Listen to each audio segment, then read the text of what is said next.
And the problem is when you're looking at someone who's dying, it starts you thinking about your own mortality. And so it's very difficult for people to put yourself that could happen to you. It's too scary a thought. So when the emotions are triggered like that, you revert to task-orientated things because you don't have to focus on the emotion.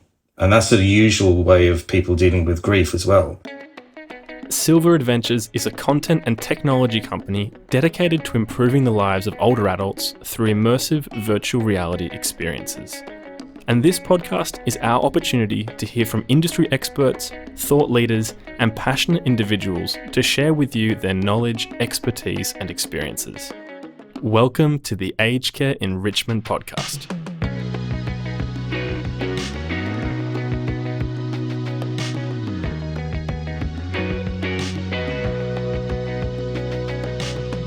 Hello everyone, welcome back to the podcast. My name is Ash Deneef, and today's episode is all about palliative care. And we're very lucky to be joined by Leeroy William today to help us unpack this complex area. Leeroy is the president of the Australian and New Zealand Society of Palliative Medicine. He's also clinical director of supportive and palliative care at Eastern Health in Melbourne. Amongst other titles and job positions, he's a very busy man. But he came on the show to help us understand the scope of palliative care and how it encompasses much more than just care in the final moments of someone's life. For a lot of our listeners working in the aged care space, death and dying are common occurrences. And in this interview, Leeroy shares with us a few tools to help support people better as they're approaching the end of their lives. Now is a great time to also call out that Leeroy has joined the SilVR Adventures Board of Advisors, and he's helping us bring virtual reality to people in palliative care, which we're very excited about. As always, if you enjoy the show, we'd love it if you subscribed and maybe even left a review. But without further ado, we hope you enjoy this episode with Leeroy William. Leeroy, thanks for joining us on the program today. Thanks, Ash. Thanks for the opportunity to be here and chat with you. Yeah, it's a pleasure for us as well. And we'd really like to talk a lot about palliative care today. So can we start very broadly for people who might have a varied opinion about what palliative care is and what it can be? Can you give us an overview of what it looks like and all the things it might encompass? So this is a very common question. I think the knowledge about what palliative care is very different, not only in the clinical world, but also in the public as well. So palliative care is a interprofessional, active approach to managing people at the end of their life that considers those people as per their physical needs, their psychological needs, their social needs, and their spiritual needs. And you could argue that this is the kind of approach that we should be taking within healthcare overall. The word is holistic, that encompasses all those areas. And I think that everyone who comes to a hospital setting or has a healthcare issue, they are essentially then more vulnerable than they normally are. And so when you're looking at people who are vulnerable, the best way to look at them is all the areas of their vulnerability. So that could be a physical illness, or it could be psychological, like I say. It could be the standing they have within the social setting of our communities. And it also can be the existential issues of how they deal with who they are as an individual on this planet. And religion is obviously part of that, but not the complete picture. It also encompasses end-of-life care, because it's usually when people have a life-limiting illness. And so that's when we are usually involved. And that definition of when we get involved is usually the last year of life. Mm-hmm. And that's difficult to try and predict. So that's why there's a bit of a problem with knowing when we can be involved. And there's also end-of-life care as a sort of term might also relate to the last few days, hours of someone's life as well. So it becomes very difficult with the terms that we use sometimes. I think the other thing to say in the definition is also that palliative care can occur in whichever setting that person should be. So it should be available in the bed the person's in, if you want to look at it from that perspective. But obviously people don't have to be bed bound. They obviously would be living their lives, and in that last year of life maybe deteriorating, and wherever they are, we need to try and be available to support them.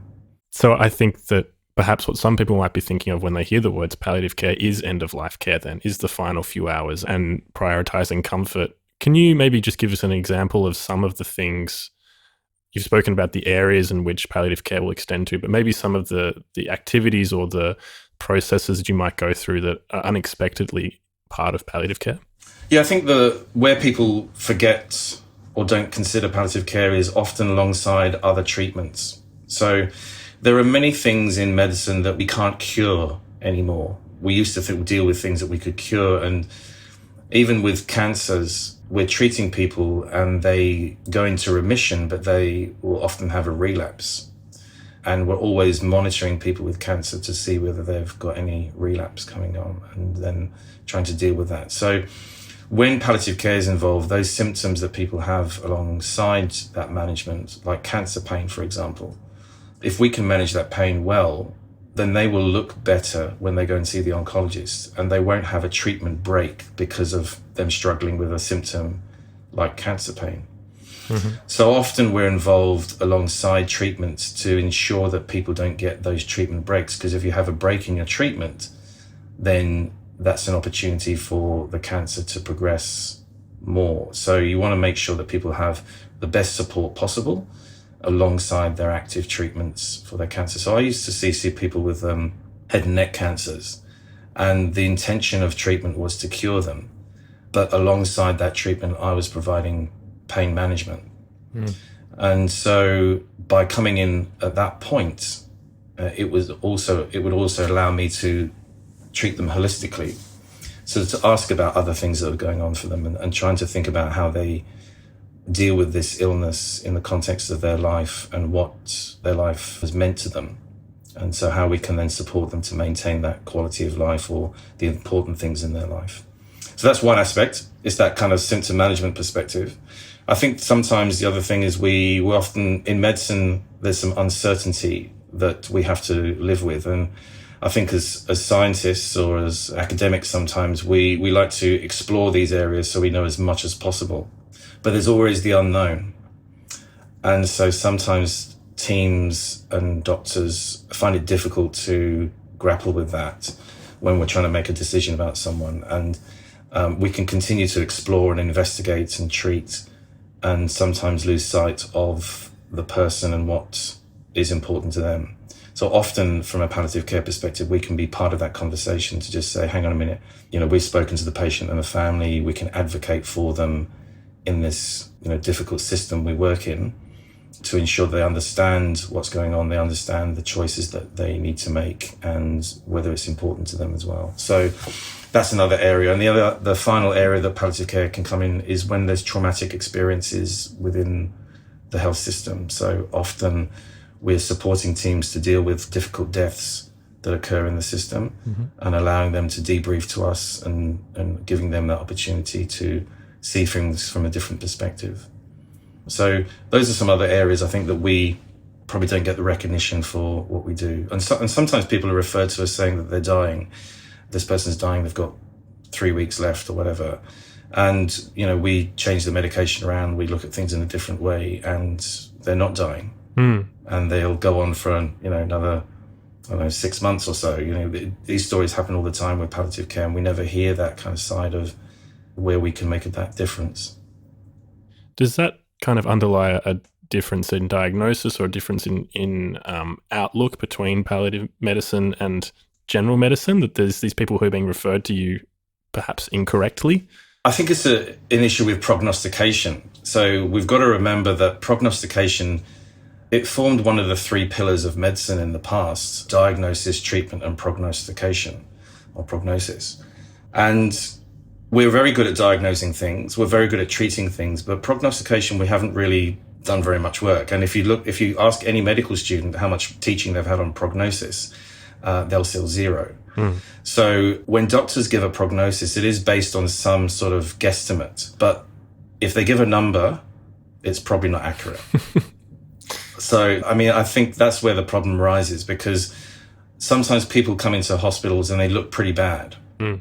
And you can say, well, look, it looks to me that they look pretty bad. And given all these lists of illnesses they've got, I don't think they've got very long. And so they are given this prognosis. And then when you give them, old people especially, they need a bit of time. They need time and a bit of TLC and thinking about the drugs and and thinking about what else has been happening in the past few months, then you can start to put the pieces together and work out what's been going on. And then you can make a better prognosis because you've got more information. And you need to listen to the families. The families know people better than we do. And so they will have a perspective on the deterioration that you're seeing. And when they come into the hospital, it's like a snapshot of that deterioration. But we don't go back enough to see, well, how long has this been going on? How long has this deterioration been happening? And that might give us a better idea. There's an art in that. And I think that's where there's the difference, because unfortunately clinicians are not taught in working out that prognosis, and also communication of that prognosis is also another thing that needs to be looked at. Well, one area, as you mentioned there, older adults, one area in which palliative care is going to be actively involved is in the end of life for older adults. And a lot of our listeners are in the aged care space. How is palliative care taught and spoken about to healthcare workers, particularly aged care workers? Do you have any background on that? So I worked in the UK, then New Zealand, and then came here, and I've done a bit of community palliative care, and I certainly, I was a GP, so I went into aged care facilities in the UK quite a bit and seeing different people. And I think that palliative care generally from an undergraduate perspective is taught on an average of a week in the curriculum of 5 or 6 years. So it's not taught hugely anyway. In the aged care sector, I think that some of that comes through where there's no extra sort of education that necessarily happens unless community palliative care organisations go in and support aged care. And that's difficult because they're supporting the rest of the population. There are some initiatives, LDAC, ELDAC from University of Flinders, they're doing some work in aged care to try and improve that education. And often when we deliver education in aged care, it's usually on the basis of a patient that we're working together with, or it might be in relation to educating staff. And sometimes the staff don't get a chance to come to those education sessions. It may well be some of the more senior staff that get to go, and the more junior staff may not be on that shift that day, or that the resources are not there. And you hope that the senior staff will pass that information on. But having the resources to educate people about palliative care in aged care is going to be a hugely important thing going forward with the Royal Commission. But also, if you think about most people that move into aged care, many people die in the first 8 weeks. And then the average, I've heard different variations on this. It might be a year or 2 years might be the kind of time frame that someone would be there. And I've also heard from the Palliative Care Outcomes Collaboration, Kathy Eagers mentioned that, in aged care, it's probably 50% palliative care patients and 50% geriatrics patients. But those geriatrics patients will obviously become palliative care patients down the line. So, and we have a good collaboration with geriatricians as well. We should be working together because the aging population is something that we're all going to have to manage. And even in general medicine in the hospitals, the average age of the person coming in is getting older, and they're more complex because they've got cognitive and physical frailty. And they are more complex because another way of looking at complexity is the more you talk to someone, the more complex they are. They have a history that is different and individual, and they provide their own perceptions of their view of life and how they've lived their life. And to understand that, the best you can understand that will enable you to treat them in the right way. Yeah, fantastic. And if we just highlight that approximated fact there that maybe half of people who are in aged care will be in geriatrics and half might be in palliative care, does this kind of indicate that we should be starting palliative care in those spaces a lot earlier than is being started already? Yeah, I would agree with that. I think that enables us to look at symptoms. The geriatricians can look at areas of maintaining their function in terms of their aging process, but we can also look at any other symptoms from the illness, and together we can work on the psychosocial and existential issues. There are some organisations that are trying to also help in this space. So in our organisation at Eastern Health, we have been given some money by the government to extend our consult service into aged care. So we've got a nurse practitioner and a doctor. The nurse practitioner is Louise Ty and the doctor is Heidi Gregory. and they're going into aged care facilities and supporting the discharge from hospitals or the palliative care unit. So that we're usually in for about 4 to 6 weeks, opening up conversations with GPs and families, planning for any deterioration, working with residential in-reach services and working with community palliative care services as well. So we're getting together and trying to make sure everyone knows what's happened, where they are in their trajectory, what needs to happen to control their symptoms, and then also have a plan in place for if they deteriorate, to try and avoid those unnecessary hospital admissions and seeing whether we can manage something in the facility. What we've found with our study is that a lot of this work could be done by a social worker. And so I've been working with an organisation called Care Guidance to look at how we can get social workers into aged care facilities from a palliative care perspective. But they're required, you could argue, in any aged care setting, because the work that needs to be done involves the skills that many social workers have, which is looking at that person as an individual, looking at the psychosocial issues that their illness is couched in, and also that grief and loss counselling. And there are many people in aged care who bond with others to get through this difficult time of transition from independence to dependence. And those other people might die during the course of their time in the facility. And how is the grief also dealt with them in that way? So we all have grief and loss as we get older about losing the ability to do certain things. And so in aged care, if you have people that are also relying on others around them, it's just like a little community supporting each other in dire times, then when they lose those people that have been their strength, we need to also be able to support them through that loss as well. And so I think social workers have a huge role to play in the aged care sector. And we're certainly working to try and enable that to happen. And that grief would also be felt by some of the aged care workers who are in the space and losing people there. And I can see that having social workers or having some sort of program there to support the workers would be very helpful too. Very much. I mean, I've known some people be very hugely affected by the death of someone in an aged care facility because they've been looking after them and get attached to them in a very different way. And we've known people come to the hospital to just visit the person they've been looking after in the facility just to sort of make sure they're okay. So in the past, I've certainly seen that. I think we all need to think about that. We see death and dying a lot in our hospitals. And that's one of the reasons I was involved with Schwartz rounds as a way of looking at the emotional aspect of what we deal with in healthcare and enabling people to have that opportunity to speak about those experiences. We're often told in healthcare that we shouldn't engage, our emotions should be sort of held back from the work we do. And that's true to a degree. We don't want our emotions driving the kind of clinical care that we're delivering in some respects and clouding our judgment. But we do know we need to be human. And I think when people are at the end of life, or certainly if they're getting older, we need to maintain that human connection. And it's more important. It's important in the whole of healthcare, but it's probably more important at that time because it's that human connection that really people need. Otherwise, you become very task-focused in your care and you don't actually engage with the person that's in front of you. You're listening to the Aged Care Enrichment Podcast, brought to you by SilVR Adventures. And we want to thank all of our listeners and subscribers, especially those people who've shared this podcast with a friend or colleague. Because of you, we've just entered the top 50 mental health podcasts on Apple Podcasts, and we're one of the fastest growing health podcasts in Australia.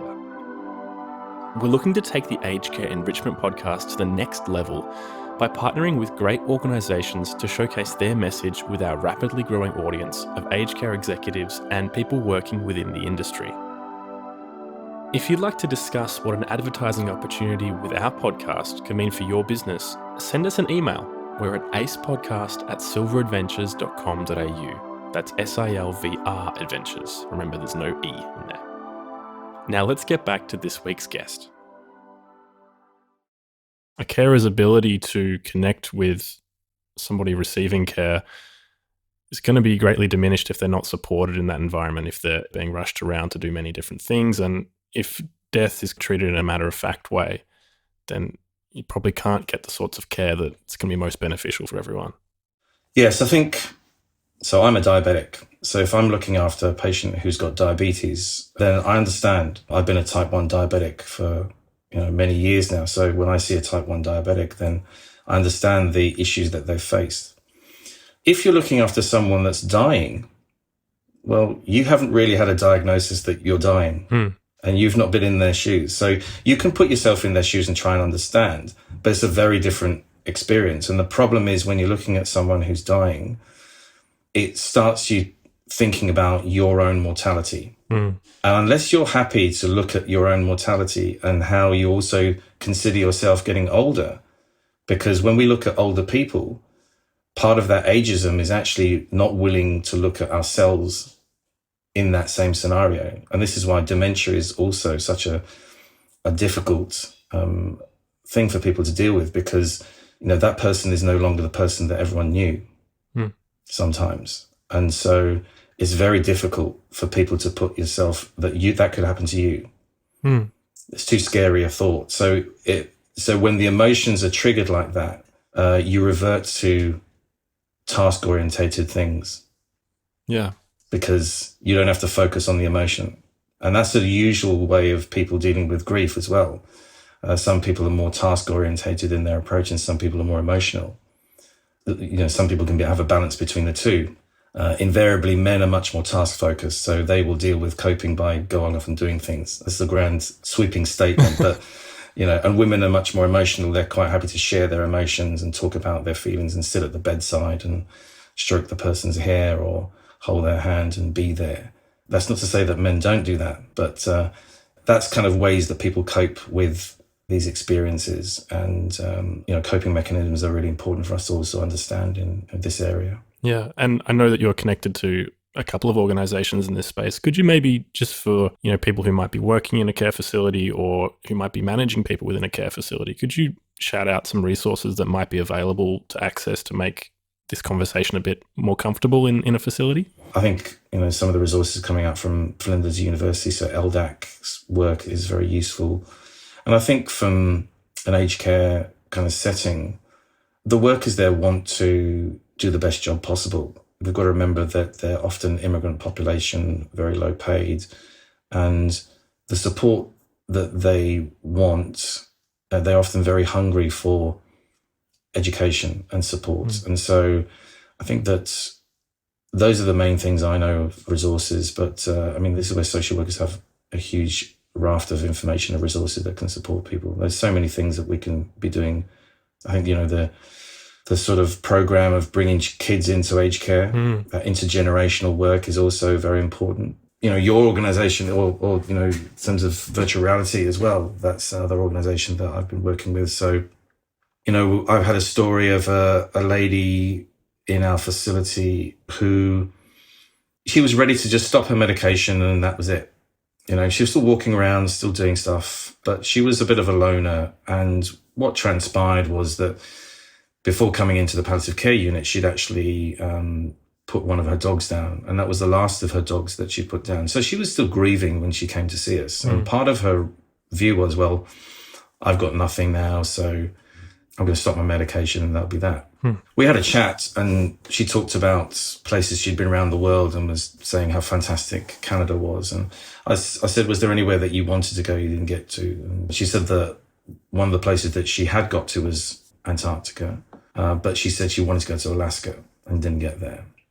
I had the thought of, maybe some virtual reality goggles, and we actually got some for her to enable her to have an experience of being in Alaska, riding on a thing pulled by huskies and, having fish at her feet in a river. And she was blown away by the experience of that, but also very grateful that to take that interest and to hear that we could do something that could change her experience. Now, she ended up going home and didn't stop her medications, and she was very grateful. And she espoused that this would be a very useful thing for other people in the facility. And so I had done that, but then at roughly the same time, I'd heard about Silver Adventures and then started to look into it. And so I think the work that's being done in aged care, not only from a loneliness perspective, but also a connection of different generations to experience, going back through an area of a city where you grew up and showing your children or grandchildren what happened there and talking about the experiences and also the sort of combined trips of people to go to various places together and enjoy the experience together. I mean, that's part of what we've seen in COVID as well. When we've been isolated, we've realized the importance of connection, human connection. And so any way that we can bring that together in an aged care facility has got to be a positive thing. I think we talk about quality of life. I mean, there's one of the things that palliative care is supposed to improve the quality of life. Well, I've heard medical students having conversations with people or senior doctors or junior doctors having conversations. Is there anything we could do for you to make you feel better? Whenever someone says that, in my mind, I'm thinking, well, you could make, I could have my extension of my bathroom done and, have a new kitchen. Thanks very much. We've got to be thinking about how we say things, and quality of life is something that flits from one moment to the next. So I can be talking with someone, and if I have a connection and we talk about something that they're interested in, or we share a joke together, or we're still talking about the normal things that people talk about when they're well, then that improves their quality of life. I mean, they're keen to see you again, or they're keen to see the team again. It is about that, how you do it. And I think that that's probably more where the quality of life comes in, making connections and meaningful connections that show your compassion and your care for people. Yeah, that's great. And I think to kind of highlight something there that, is there anything we can do to make you feel more comfortable is a very sort of broad and not a very personal question that's not really seeking to understand who the person is and what's important to them. Yeah. Do you have any sort of replacement questions or kind of ways into this conversation about improving quality of life at the end of life? I've got a very simple strategy with communication skills. If people don't, communication skills teaching is very, very complex, or can be very complex. You can make it very complex. But really, ask, tell, ask is a very simple thing that people can remember. So after the introductions, ask the person to tell you about themselves, and then listen intently as to what they say, and listen to, how they've viewed the world, because that's really what it's about. They'll have a perception about something, and some of that may not be correct. Some of that you can actually adjust their expectations or their understanding, but some of it is coming from miscommunication and them forming a picture of, this is what my life is like now, and that's not necessarily true. But also understanding the trauma that they've had in their lives and how they've dealt with it and what their coping mechanisms. These are the ways that we understand how people have got resilience, and they can tap into that resilience. It also tells them, looks back at their life. So listening, having that question, listening, and then responding in a conversation. So sometimes people they expect a script. And I think patients and families know this script by now. They know when the doctors say, tell me, how do you feel about that? Or, there's certain things that we say in our professional communication that people are aware of. They've heard it in family meetings time and time again. And so I've always tried to make it much more conversational and use that conversation to then build a picture of what I need to know about that person. So yeah, ask, tell, ask. So you ask them, they tell you, you listen, then that you have the opportunity to tell them something that might be a piece of information that they didn't know, or to re-explain something, or to make a supposition. So you've got an idea that maybe you're doing this because of this. Am I right? And then you let them speak again. Am I right? So that's the next ask, and then they go from there. So that's what I would recommend people do. Yeah, that's a great tool to use there. You said something there about someone explains their worldview or how they're seeing their life, and you might try and nudge them or try and reframe how they see things. Do you think that's a valuable part of the palliative care process? Yes, I think it is. I think people often need time to adjust. So it's one thing living with an illness. It's a different thing dying from an illness. So once you are told you're dying from an illness, you're almost no longer living with the illness, okay? So in some respects, your time's short, but you're not really with other people who are living their lives because you've been told you're dying, and you're not dead yet. So people are in this kind of space in between, and they need a time to adjust to that. But also they need to see that, just because you're dying, you are still living. And just because you can't walk 10 kilometers a day, you can still do certain things. There's still more about you as a person that people value. You start to say, well, you might view things this way, but your family, have you spoken to your family about how they view this? And have you realized the love in the room? Have you realized that there are grandchildren who might want to hear your stories? Have you realized, and if you can still say those things, those are important ways of connecting people. I often look back on when people, I say to them, if they've got children, if you think about teenagers grow up and be independent, and they start to do things that they want to do. And so they don't listen to anyone else, and they're becoming their own person. And very much so, people have been independent for a long period of time. So when they become less independent, they're going to still fight for their independence. It's understandable. They need a time of transition. And so how you can meet them in that space is to try and keep their who they are, but just reframe it. So it's a bit like they're looking out of one window all their life in their house, and then suddenly that window's been blocked. But they don't realize they can go up the stairs to a different room in the house and have the same view. And sometimes you have to try and guide them in that kind of way to see there are different perspectives here and there are different things you can still do. So you may not be able to get out in the garden and do all the things you were doing, but you can still pot plants inside, or you can still order people in your family to go and do the garden for you and have some control that way, Yeah, that's fantastic. Leeroy, we're pretty much out of time today, and it's been really great to chat about these things. Very interesting conversation. Thanks so much for your time, Leeroy. Pleasure. Well, we hope you enjoyed this episode of the Aged Care Enrichment Podcast, brought to you by SilVR Adventures. Don't forget to subscribe to the podcast on Apple Podcasts, Spotify, or wherever you're listening. And if you're enjoying it, please leave us a review. We'd really appreciate it. If you're interested in finding out how immersive virtual reality experiences can enrich the lives of older adults, visit the SilVR Adventures website today at www.silvr, that's SILVR, adventures.com.au. See you next week.